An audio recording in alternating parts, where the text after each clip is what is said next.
घर का बंटवारा। अरे विनोद, तूने हलवाई को सारा सामान तो दे दिया है ना?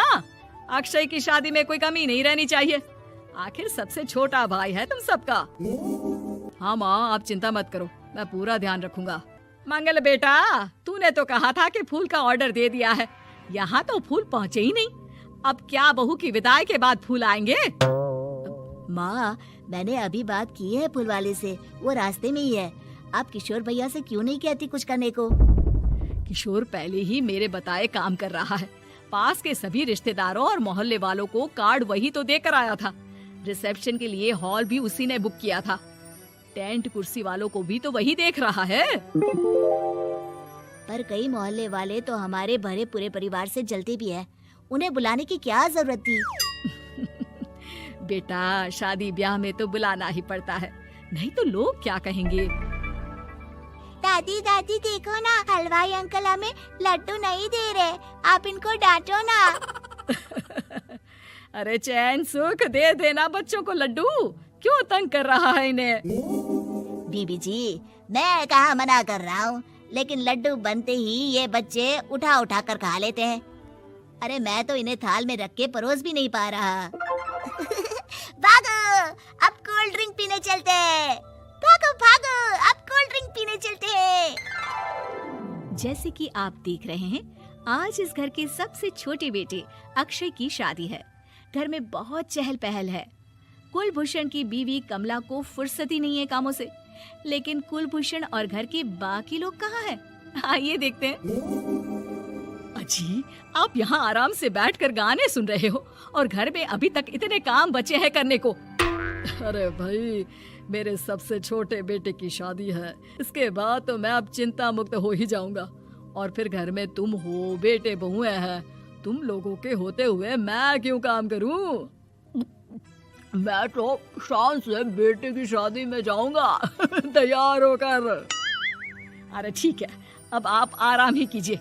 एक बार अभिषेक की बीवी आ जाए, फिर मैं भी आराम करूंगी और मेरी चारों बहुएं पूरे घर की जिम्मेदारियां संभाल लेगी। इतना कहकर कमला वापस अपने काम में लग जाती है। बेटा भी, तू अब तक तैयार नहीं हुआ? किससे बात कर रहा है फोन पर? तैयार कैसे हूँ? सैलून जाने से तो आपने मना किया है, क्योंकि मुझे हल्दी लग चुकी है। भाभीयों को देखो, सुबह से पार्लर में है। अक्षय की शादी हो जाती है और नंदिता बहू बनकर घर आ जाती है, लेकिन इस घर की खुशियों को मानो किसी की नजर लग गई थी। नंदिता के आने के बाद आए दिन घर की शांति भंग होती रहती। अपने माँ बाप की इकलौती बेटी को इतने बड़े परिवार की जिम्मेदारियां कहाँ संभालनी थी?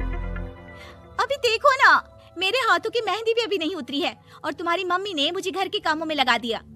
मैंने सोचा था कि घर की सबसे छोटी बहू होने के कारण मुझे सब पलकों पर बिठा के रखेंगे, पर यहाँ तो पलक झपकने की भी फुर्सत नहीं मिलती।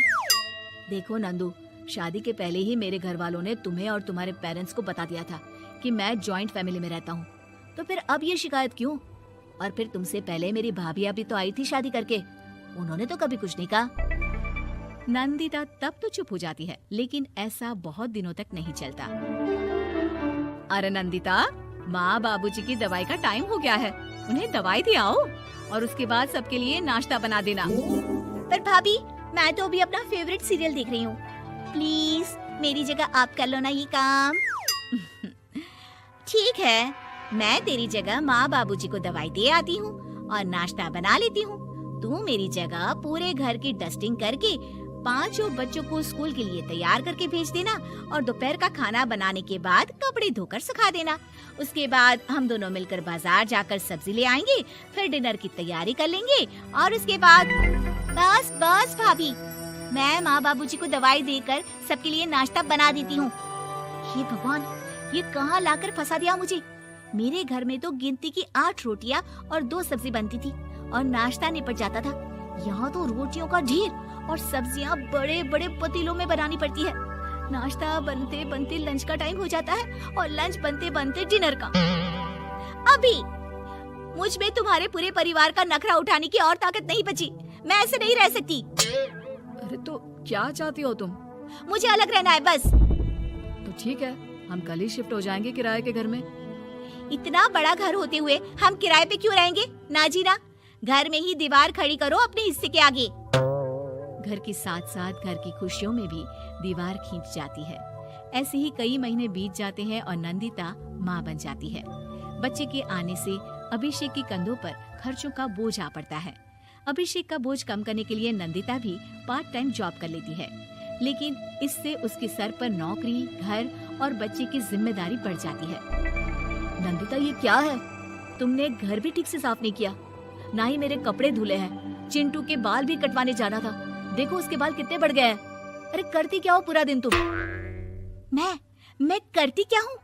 तुम्हारा नाश्ता और लंच बनाने के बाद चिंटू को डे केयर सेंटर पर छोड़ कर आती हूँ, फिर खुद ऑफिस जाती हूँ। पूरा दिन काम करके आने के बाद बिना आराम किए बाजार से सब्जियाँ लेकर आती हूँ, घर आकर खाना बनाती हूँ, चिंटू को देखती हूँ, और क्या करूँ मैं? तो किसने कहा था अपने सर पर इतने काम लेने को? मत जाओ ऑफिस। ऑफिस जाए बिना घर के खर्चे कहाँ से पूरे होंगे? चिंटू की डे केयर का खर्च, उसके लिए बेबी फूड का खर्च, प्रेस वाली का खर्च, ये सब तुम्हारी सैलरी से होता नहीं है।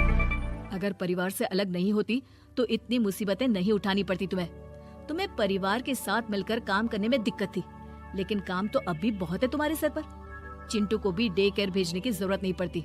उसको गोद में खिलाने के लिए दादा दादी और घर के सभी बड़े होते। उसके साथ खेलने के लिए उसके भाई बहन भी होते।